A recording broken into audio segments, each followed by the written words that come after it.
Okay, let's start with something tough, really tough. Picture this. Starving dog, starving child, right in Yeah. front of you. You've got one piece of bread, just one. Who gets it?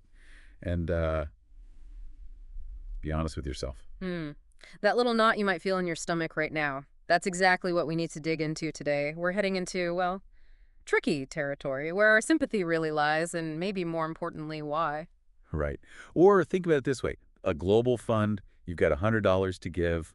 Option one, help save, say, the last 100 endangered pandas.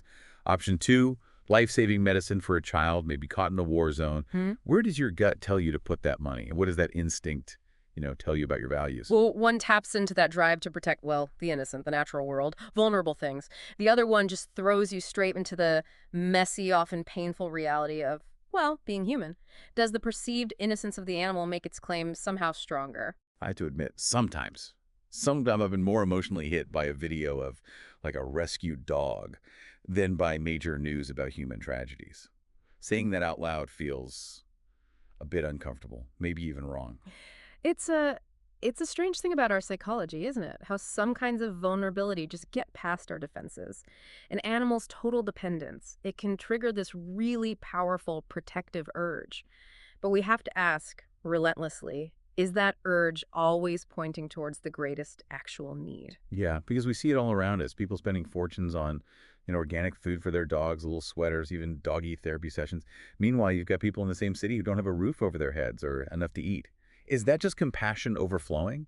Or is it, I don't know, a kind of grotesque misallocation of care? That contrast, it really forces the issue, doesn't it? What's the scope of our empathy? Where's it aimed? Is it possible to get so focused on the pet right in front of us that we kind of develop a tunnel vision, blocking out the bigger picture of human suffering just outside that bubble? We even call them fur babies now. They're part of the family, deeply. But is there a point where that intense focus, almost devotion to an animal, starts to look like deliberately turning away from the messy, uncomfortable reality of human pain that exists right outside our, curated lives? It's fascinating, isn't it, how a deep emotional investment in one thing can maybe paradoxically create blind spots elsewhere.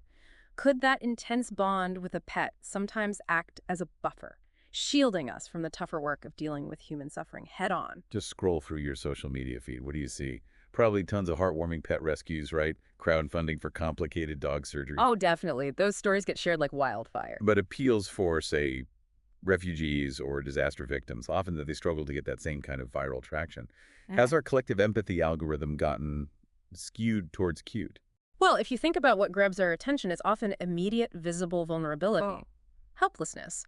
And animals, especially presented that way, they just hook into that instinct so effectively, which can, unintentionally push human crises, maybe less visually simple ones, into the shadows. And let's be honest, it's often easier to love an animal, isn't it? Mm. They don't argue about politics. They don't have those complex human flaws that disappoint us.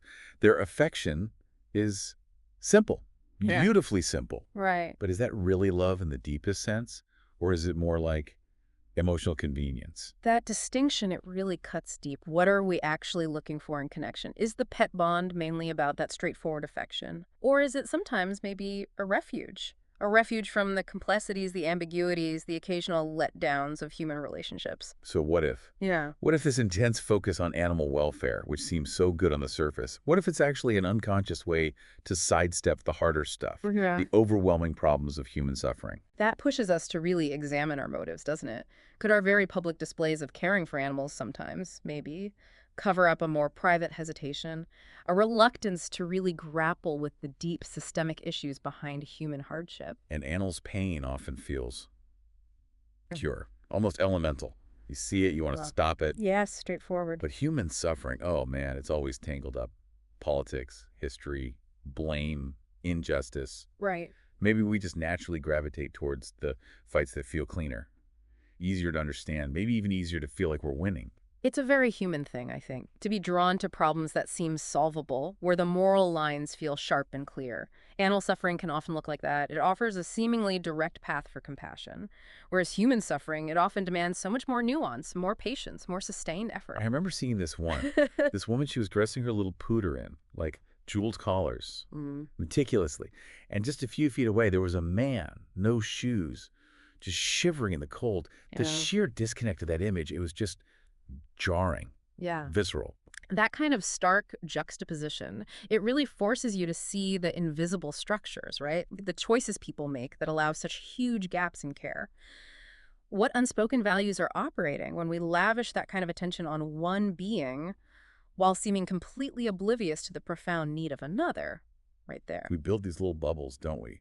Where one kind of suffering is not just seen, but like embellished, while another kind is almost invisible. What's the real cost of seeing the world that way, selectively? And if you link that to bigger societal patterns, you can see how our focus gets narrowed. Personal preference, maybe, Hmm. or just wanting to avoid uncomfortable truths. And that narrow focus, it has real ethical consequences. It limits our ability to see the whole picture of need. So here's a question for you listening.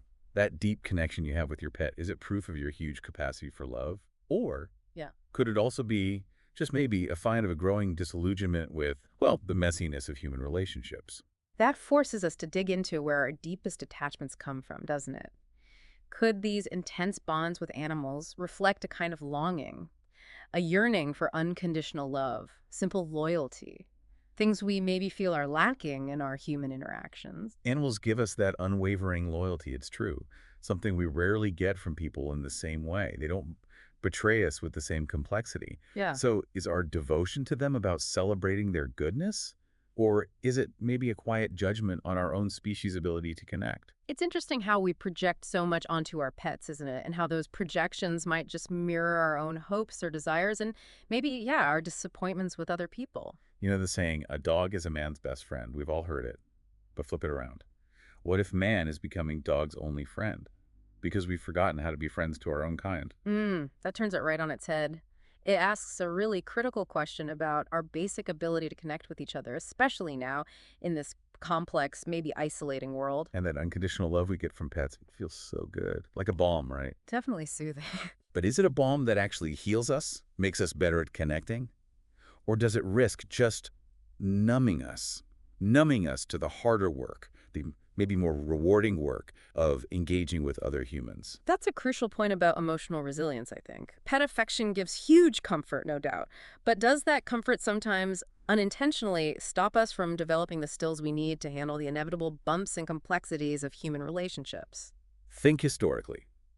There have been times when the super wealthy spent obscene amounts on their pets, right alongside glaring social inequality. Yes, that pattern exists. Are today's massive pet pampering industries just a modern version of that same old story? If you connect it to those broader historical trends, yeah, you can see how resource allocation, even for something personal like pets, often mirrors deeper societal imbalances.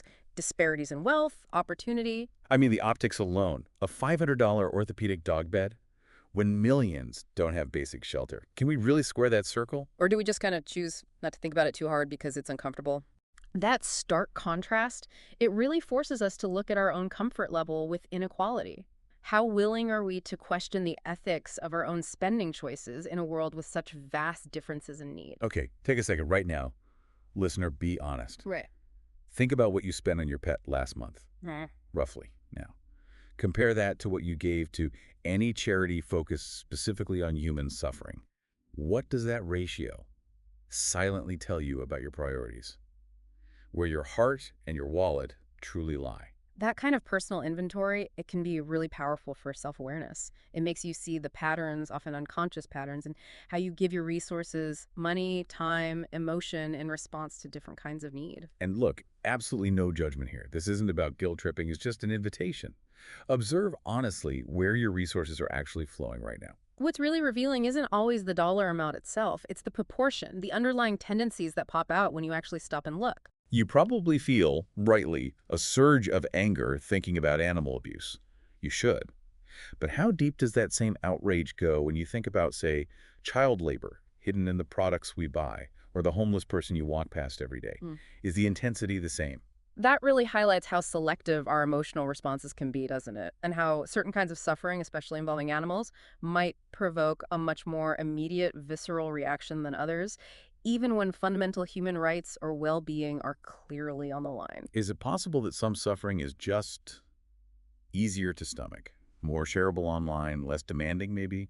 doesn't require tackling huge systemic problems in the same way. That brings up a huge question about media and visibility and how they shape our empathy. Are we just more likely to be moved by suffering that's easy to see, easy to grasp, fits a simple, compelling story? Okay, extreme scenario time. Imagine a fire. Sudden, catastrophic, seconds to act. You can only save one. Your beloved pet, completely dependent on you, or a total stranger trapped beside them. Who do you instinctively reach for? Don't think, just react. Wow. Yeah, that's a brutal thought experiment. It forces you right up against the raw, instinctual side of attachment. How those deep personal bonds might clash head on with what society expects impartiality, maybe, or a universal obligation to human life. But your heart might just scream one answer, primal force.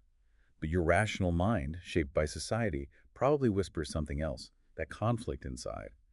That's the uncomfortable truth we tend to push away. What's so interesting there is that tension between our intensely personal feelings and the broader ethical rules that ideally guide how we treat everyone in the human community. Now think about charities in your own community. Often, animal shelters get way more funding, more passionate public support than shelters for, say, victims of domestic violence or human trafficking. Right. Looking at the bigger picture of resource allocation, yeah, you often see that, a potential societal valuing almost, where certain vulnerabilities, especially animal ones, seem to generate a bigger outpouring of support than others, even when those others involve terrible human suffering. Yeah. And that really deserves a critical look. What's driving those differences? And look, this isn't about pitting good causes against each other. That's not helpful. It's about asking the awkward question. Why the big gap? Why does one kind of need often feel safer, maybe? More emotionally appealing, less politically messy than the other. It raises important questions about that complex mix of social factors, emotional triggers, even political considerations that shape our collective compassion, and ultimately determine which suffering we feel most driven to fix. Do animals deserve rights? Protection? Absolutely. Yes, unequivocally. Right. But do they inherently deserve more rights? Or a bigger slice of our limited collective pie, our money, our time, our attention, than vulnerable humans, our kids, our elders, people facing systemic injustice? Where do we draw that line? These are direct, tough questions. They force us into that difficult ethical math, don't they? Assigning relative value, allocating scarce resources across different species, different human groups, all with vastly different needs and vulnerabilities. It's hard. So where does empathy for a pet tip over into indulgence? And where does our very real compassion for one group, however genuine, unintentionally lead to neglecting, maybe even ignoring, the suffering of another? It highlights that delicate balance we need in our empathy, making sure our deep care in one area doesn't accidentally come at the cost of another area that's just as deserving. My own dog. Yeah. He's family, no question. I'd do almost anything for him. But I'm also painfully aware that right here, in my own city, there are kids without basics like clean water. And I live with that contradiction every single day. That personal acknowledgement, that internal conflict between deep personal loyalties and a wider awareness of human need, it's very common, very relatable. It really underlines the ethical tensions so many of us wrestle with when we try to navigate our compassion. Can we really hold both equally? That profound, almost physical love for a pet and the crushing weight of all the human suffering out there, much of it preventable? Or does the sheer intensity of one inevitably kind of dim our capacity to fully engage with the other in a real way? What's fascinating there is our emotional bandwidth, right? How it can get stretched. And the subtle ways that focusing intensely on one kind of suffering might, without us meaning it to, limit our ability to connect with and respond to others, like an empathetic bottleneck. I know a vet who once told me something stark. He said, "We regularly do incredibly complex, expensive surgeries on pets that most people in developing countries couldn't even dream of affording for their own life-threatening problems." He just shook his head and said, "It's a truly bizarre world we've built." That's a powerful story. It throws those huge global gaps in healthcare access into really sharp relief.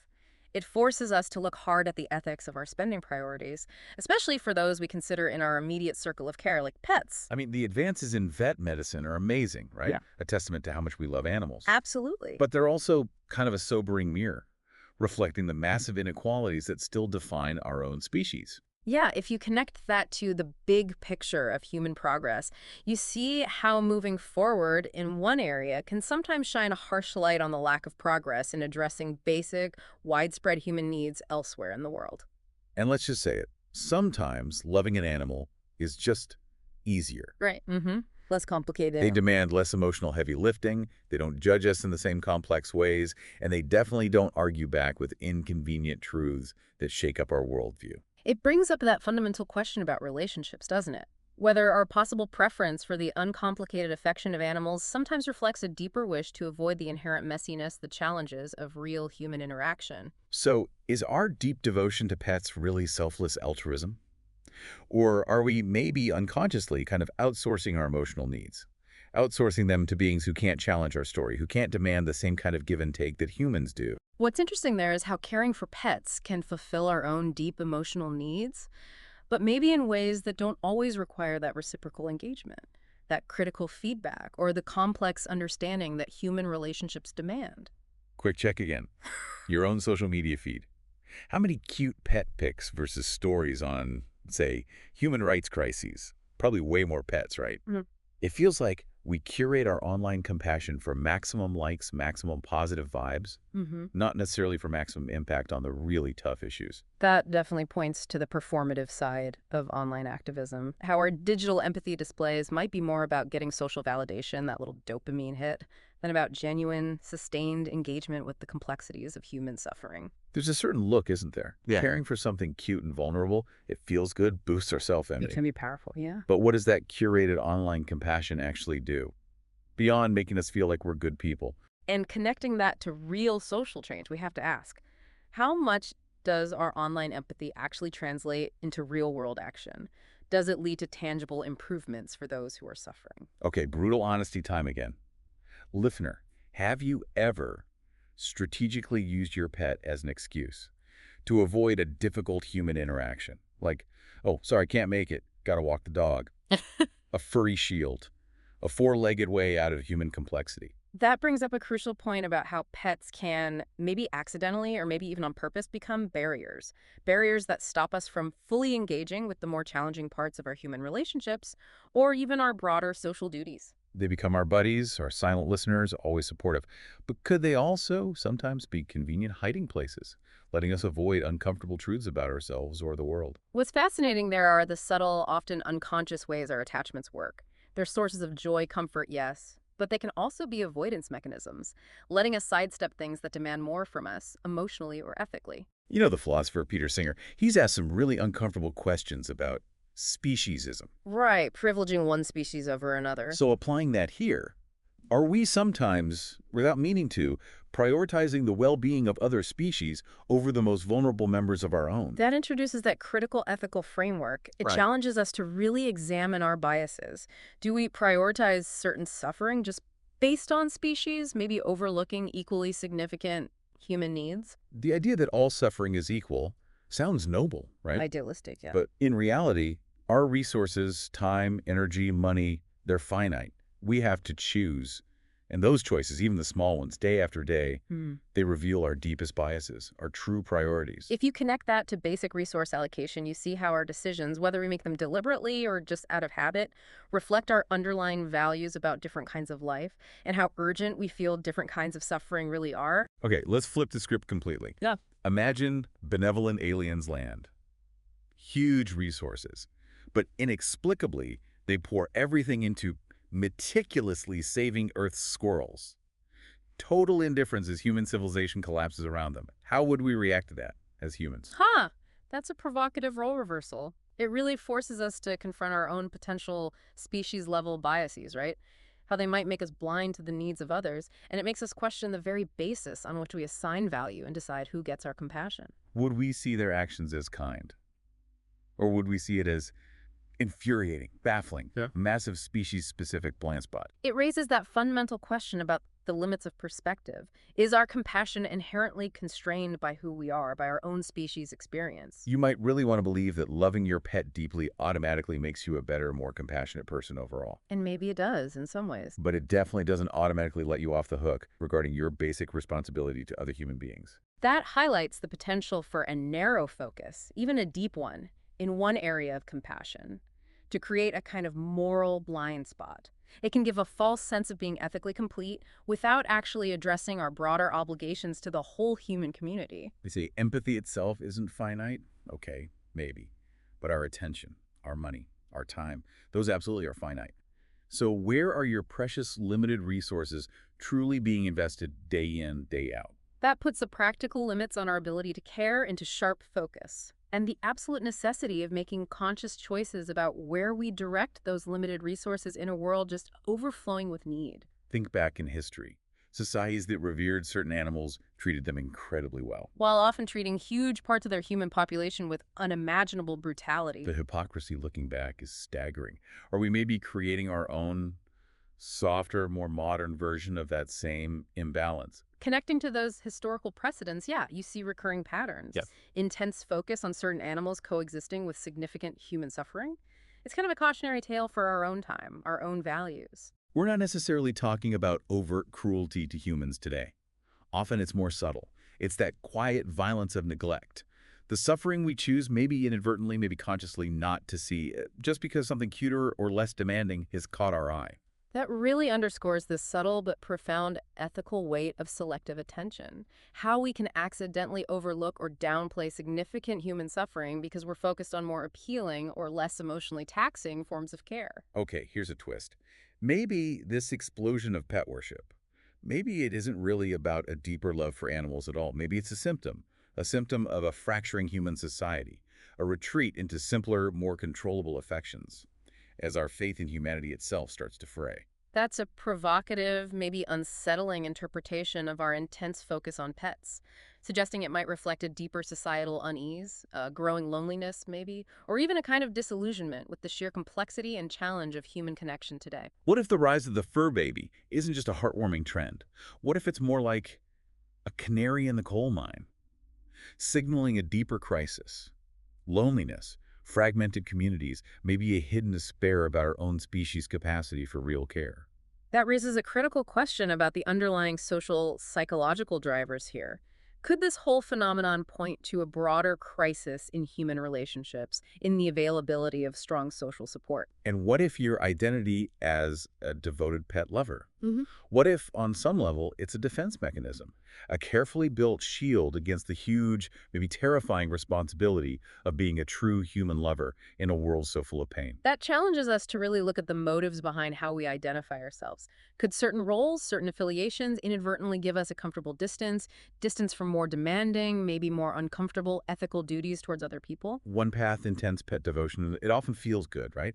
Manageable, instantly rewarding. Yes, the feedback loop is quick. The other path, really engaging with human suffering, it demands so much more, often with far less immediate payoff. That highlights the real differences in the emotional demands, the immediate rewards between animal versus human needs, and the potential pull towards the path of least resistance, even if it means overlooking more critical needs. You might still be thinking, this is about loving your pet too much.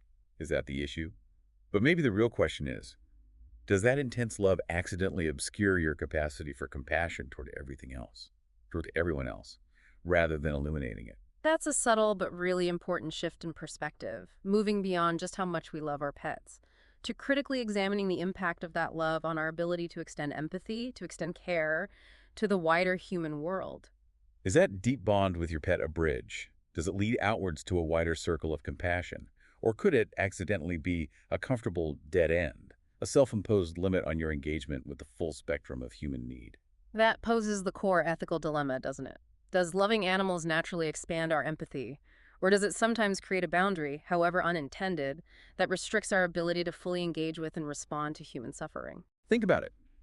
The easiest love is often for those who demand almost nothing but give constant affection. Unconditional. The hardest love, and maybe the most necessary, is for those who might demand a lot and offer less immediate reward.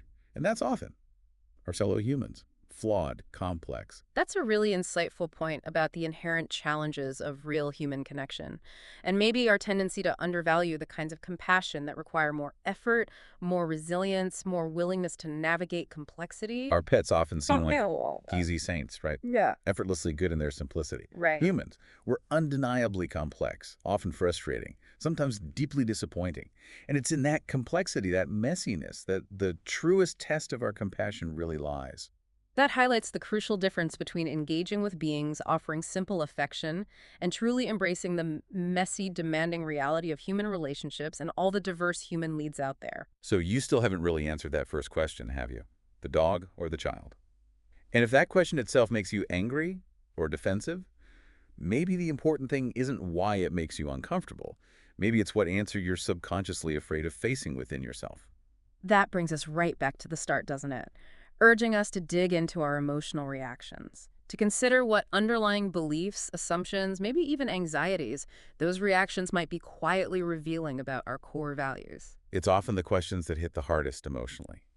Those are the ones holding the most potent truths about ourselves. What's fascinating is how powerful those intense emotional responses can be, like signposts, pointing us towards areas inside ourselves where we hold unresolved tensions, unexamined beliefs, or deep-seated biases. If this whole conversation has made you even a little bit uneasy, ruffled some feathers, good. I'd encourage you to share it.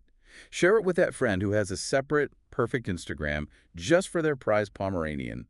Let the slightly awkward DMs begin. Fostering that kind of open, honest dialogue, even when it's uncomfortable, is absolutely vital for challenging our own assumptions, for cultivating a deeper, more nuanced understanding of our values and priorities. It's time we all had a more honest conversation about what we truly value. Openly, without flinching from the discomfort of looking inward. That just underscores how important courageous self-reflection is, and the need for real conversations to navigate these complex ethical landscapes. Here's another thought. What if our intense obsession with pets is, at some level, a kind of species-level narcissism? We see reflected in their innocent eyes an idealized, simple version of ourselves, uncomplicated by the messy burdens of being human. That's a provocative, maybe unsettling take on it, suggesting our intense attachment might stem from a deep desire to connect with a simplified, idealized reflection of our own innocence, our own vulnerability. They seem to reflect back a purer form of love. But is it their purity we adore, or is it the uncomplicated way their affection makes us feel about ourselves? That raises a critical question about reciprocity, doesn't it? And the potential underlying motives driving these intense relationships. Consider this ethical gut punch. Is it crueler to humanely euthanize a suffering animal, or to passively let a fellow human languish and die in preventable poverty through systemic neglect over a whole lifetime? Wow, that is a stark, deeply uncomfortable comparison. It forces us to confront potential inconsistencies in our own ethics. The different levels of urgency, of compassion we might apply to different suffering based purely on the species involved. We often show immense compassion, mercy to our animals at the end. We don't let them suffer needlessly. Right, that's seen as the kind thing to do. Do we consistently show that same level of urgency, that same profound compassion to humans enduring slow, agonizing declines from preventable causes? Connecting that to broader societal values, you see a potential gap. How we handle immediate visible suffering versus more chronic, systemic human needs that might be less dramatic visually, but no less ethically significant. We create these little kingdoms of comfort for our pets, right? Yeah. Treating them like royalty. Yet just outside the door, metaphorical human peasants are struggling for basics. The visual disconnect is almost futile. That's a powerful metaphor. It starkly highlights the extreme contrasts in care, resources, sheer emotional investment for some pets, compared to the deep deprivation faced by so many humans in our own communities and globally. The opulence available for some pets versus the stark deprivation for many humans. Hmm. It's not just an imbalance of stuff. It's arguably a deep moral chasm we often fail to really acknowledge. It underscores the profound ethical implications of these huge disparities in resource allocation. It compels us to critically consider the societal impact of our individual choices, our spending priorities, in a world with so much human need. Just picture it. All the energy, the money, the emotional investment poured into one high-end doggy daycare in a wealthy area. Now imagine that same amount of dedicated care and resources going to a struggling inner-city school or an underfunded mental health clinic. That vivid thought experiment really shows the transformative potential, doesn't it? Even a modest reallocation of our collective care, our money, towards critical human needs, it challenges us to think about other ways to prioritize. What huge societal changes could we make if even a fraction of our amazing capacity for nurturing our resourcefulness was redirected, Yeah. even slightly, towards alleviating the suffering of the most vulnerable among our own species? It invites us to really think about the huge potential of consciously shifting even some of our focus, some of our resources, towards tackling those deep-rooted systemic issues that keep human suffering going on a global scale. Okay, listener, make a quick mental list right now. Specific ways you actively try to help animals or reduce animal suffering. Now, second list. Concrete actions you take to alleviate human suffering. Local community, globally, whatever. Which list is longer? Which one reflects a bigger commitment of your actual time and resources? Be brutally honest with yourself here. That direct self-reflection exercise can give invaluable insight into our current priorities, the actual extent we're engaged in addressing different kinds of suffering around us. Feeling passionate about a cause is good. Great, even. Absolutely. But consistent, tangible action, that's what ultimately makes a difference. So in the big picture of suffering, where are our actions truly landing? That emphasizes the crucial difference between just feeling empathy and actually translating those feelings into concrete, sustained actions that lead to real positive change. It's possible, isn't it, that your intense devotion to animals has accidentally become a kind of shield, a comfortable way to feel like a really compassionate person without ever having to fully dive into the much more complex, often draining, sometimes seemingly hopeless world of human need all around us. That's a challenging but maybe insightful perspective. How our care for animals, however real, might sometimes function as a subtle avoidance tactic, letting us feel morally good enough without fully confronting the harder realities of human suffering. Is your compassion like a big overflowing fountain, watering everything? Or is it more like a beautifully kept garden with really high walls, selectively deciding who gets the nourishment? That's a powerful metaphor. It encourages us to critically examine the breadth, the inclusivity of our compassion. Does it really extend beyond our immediate comfort zone to embrace the wider range of human vulnerability? I heard a relief worker say once, starkly, it's often way easier to raise big money for a donkey sanctuary after an earthquake Wow. than to get similar aid for the human families who've lost everything. People send teddy bears to disaster zones. Think about that. That poignant, maybe unsettling observation really highlights the unpredictable, sometimes seemingly illogical nature of public empathy. How more emotionally resonant stories, maybe involving animals or symbolic gestures like teddy bears, can accidentally overshadow the basic, complex needs of humans in crisis. What does it say about our core values when our collective empathy gets triggered more easily, more intensely by animals or even symbolic toys than by the stark, complicated needs of fellow humans facing unimaginable hardship? It raises a critical question about what shapes our empathetic responses. Are we, as a society, sometimes more drawn to suffering that feels simpler, more emotionally manageable, less tangled up in difficult social or political stuff? What's the real, often hidden cost of sentimentalizing animal suffering so much that the pervasive suffering of humans just fades into the background noise? Could it lead to a dangerous loss of perspective, a slow numbing of our moral urgency for our own kind? That underscores the potential for overemphasizing certain kinds of suffering, especially animal suffering, to inadvertently desensitize us to other critical human needs, potentially leading to empathy fatigue or a lessened sense of moral responsibility towards fellow humans. In a media world where every heartwarming animal rescue gets prime emotional real estate, what space is left for the difficult, nuanced human stories that desperately need our attention, our understanding, and ultimately, our action? It highlights that intense competition for our limited attention and empathy in today's saturated media world. And potential for certain narratives, especially those hitting strong immediate emotions, to dominate our awareness, potentially overshadowing other vital but maybe less instantly grabbing human stories. You might think caring deeply for pets automatically makes you more empathetic to humans. It seems logical. It's a common assumption. But some research actually suggests it can, weirdly, reinforce in-group, out-group thinking. Your immediate family, including the furry ones, gets the bulk of your care. And the definition of family subtly shifts to include more non-humans. That challenges that common idea about empathy automatically transferring. It suggests focused pet care might sometimes accidentally strengthen the boundaries of who we consider us as, potentially limiting empathy for those outside that circle. Empathy, it turns out, isn't some universal magic wand we just wave over all suffering. No, it's complex. It can be surprisingly narrow, tribal even.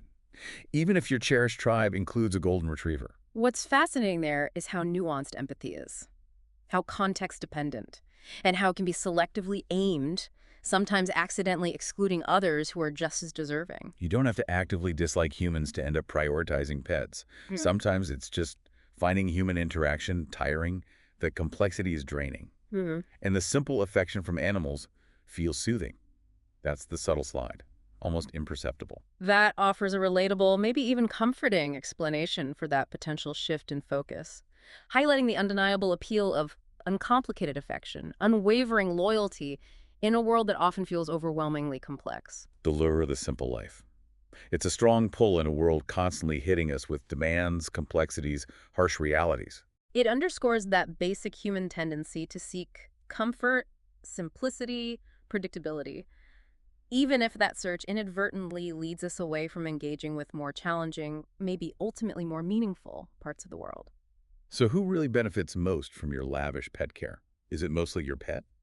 Or does it also serve your deep need for uncomplicated love, for a sense of control, for feeling like the reliable hero in a relationship where you always get to be the giver of affection? That prompts us to critically examine those often unacknowledged motives behind our intense devotion to pets, to honestly consider the big role our own unmet emotional needs might play in shaping those relationships. That feeling of being utterly adored, totally in charge of another's well-being, always met with affection. Yeah. It's intoxicating, isn't it? It can be, yeah. Could that be the core of what we're really seeking in these intense pet bonds? That delves into the potential psychological rewards of pet ownership. It encourages us to think about whether these personal benefits sometimes overshadow a more objective look at the pet's actual needs or the wider world of suffering. I used to silently judge people who seemed to go overboard, humanizing their pets. The ridiculous outfits, projecting complex thoughts onto them. Then one day, with this jolt of self-awareness, I realized my own loneliness was kind of subtly turning my aloof cat into not just a pet, but like a furry therapist. That's a deeply personal, poignant admission. It really highlights the intricate, often surprising ways our own emotional vulnerabilities or unmet needs can profoundly shape our relationships with animals, leading them to fill roles in our lives far beyond just companionship. Our pets often unknowingly fill big emotional gaps for us, sometimes gaps we weren't even aware of, Hmm. or maybe gaps we aren't ready or able to address through more direct, more challenging human connections. It underscores that powerful potential for our pet attachments to be a response, conscious or not, to our basic human needs for connection, affection, belonging, especially when those needs aren't fully met elsewhere. Remember Gandhi saying, the greatness of a nation can be judged by the way its animals are treated. Famous quote. Yeah. But what if he'd added a crucial part too? But not if that compassion for animals comes at the cost of neglecting the basic well-being and dignity of its own people. That's a thoughtful adaptation. It adds a critical nuance, reminding us that a society's ethical standing isn't just about animals. It's also, maybe more fundamentally, about its commitment to the well-being and just treatment of all its human members, especially the most vulnerable. Can we really call ourselves great or morally evolved if our compassion is so narrow, so selective? What does greatness even mean if it doesn't inherently include the well-being of everyone, especially those most in need right here in our human community? That challenges our usual definitions of progress, of ethical advancement, emphasizing the basic responsibility of a just, compassionate society to care for all its members, with a special focus on addressing the needs of the most vulnerable. Think about it. There's probably a human face you actively avoid eye contact with. The person asking for change may be that difficult relative always needing something. We all have those moments. Yet your pet's adoring look. You seek it out, actively. What uncomfortable truths might be hiding in that subtle avoidance, in that clear preference? It prompts a deeper look at our attention patterns, the potential discomfort, maybe even avoidance, underlying our selective engagement with human need and suffering. The eyes we choose to meet, and maybe more importantly, the eyes we choose to avoid. They tell a story, a profound story about our inner world, our values. What's fascinating there is that unspoken narrative, revealed by where we choose to direct our gaze, our attention, and ultimately our empathy day after day. Have you ever felt that unsettling thing, grieving more intensely for a pet passing away than for, say, a distant human relative? Oh, absolutely. That's a very real and often conflicting emotional experience. And then maybe felt a pang of guilt, shame, for having such a wrong emotional reaction. It acknowledges that common, often confusing inner conflict, inviting us to consider the complex, deeply personal nature of grief and the different attachments we form regardless of species. That unspoken hierarchy of grief that exists in society. Society often tells us one way to feel. Right. Our hearts sometimes scream another way entirely. That disconnect is real and often confusing. It highlights that tension between social norms for expressing emotion and our own individual, sometimes unexpected experiences of loss and connection.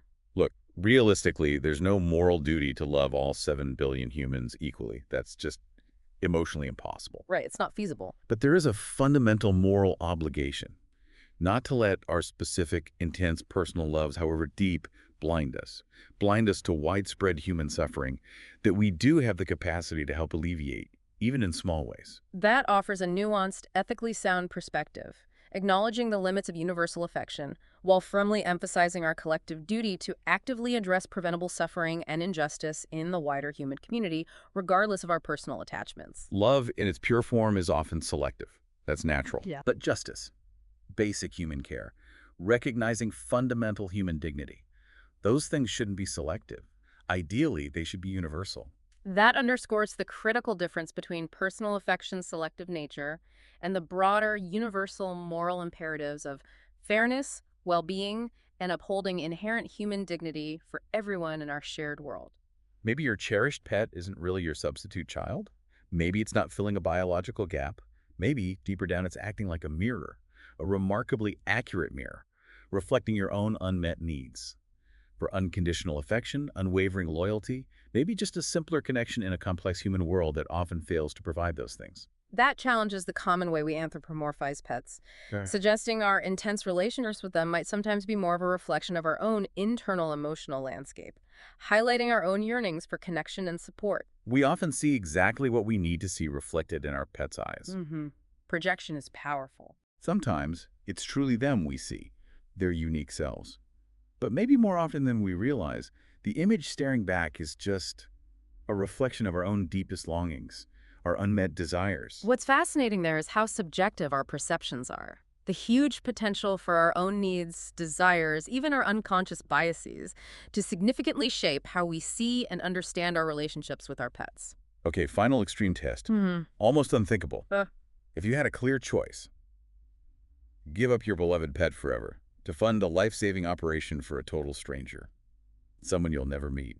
Could you do it? Does your personal morality stretch that far beyond your immediate emotional bonds? Wow, that is a stark, emotionally loaded hypothetical. It forces us right to the edge of our altruism, makes us grapple with the tough question of the relative value we implicitly place on different lives, especially when they fall outside our immediate circle of care. It's the ultimate gut-wrenching trolley problem, but with fur. Exactly. There's no easy right answer. Thinking about it probably feels awful.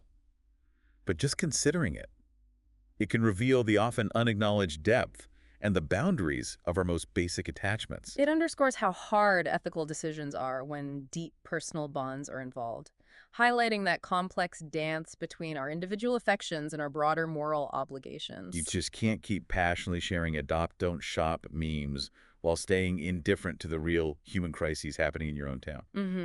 The disconnect. The moral consistency just isn't there.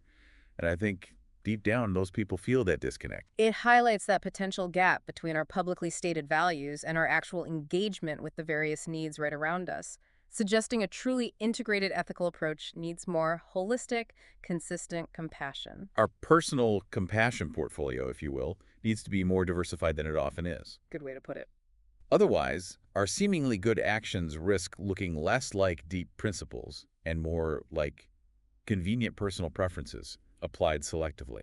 It encourages a more comprehensive, ethically robust approach to how we respond with empathy, advocating for a broader spread of our care, our resources, beyond just our personal leanings, to cover a wider range of human needs. If advanced aliens judged all of human civilization just based on our social media feeds, they'd probably conclude that viral videos of cats walking into glass doors are a way bigger global concern for us than systemic poverty or widespread hunger affecting millions of our own kind.